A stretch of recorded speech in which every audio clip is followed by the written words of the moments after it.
சூடு சொரணை எதுவுமே கிடையாதா? சூடு இருக்குது, சொரணை இல்ல. என் மேல உனக்கு கருணை இல்ல. ஏப்ரல் மே ஆனா எம மாதிரி வந்துடுற.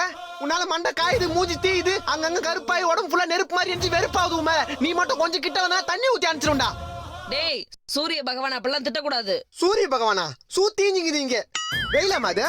காலைல 7 மணில இருந்து சாயந்தரம் 5 மணி வரைக்கும் ஜெட்டி நஞ்சு போற அளவுக்கு காயுது.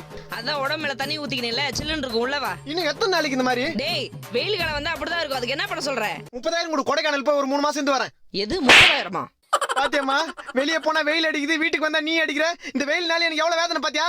ஏ வெயிலே, உன் வெப்பநிலையை காமிச்சல, என்ன வெறுப்பேத்தில. என் அம்மா கிட்டே என்ன அடி வாங்க வச்சல. நானும் மனுஷன் தான். வீட்டுல ஏசி இருக்கு, ஃபேன் இருக்கு. சத்தியமா 3 மாசத்துக்கு வீட்டை விட்டு வெளியே வர மாட்டேன். போறேன், வரவே மாட்டேன். வீட்டுல கரண்ட் இல்லடா டேய். வீட்டுல கரண்ட் இல்லையா?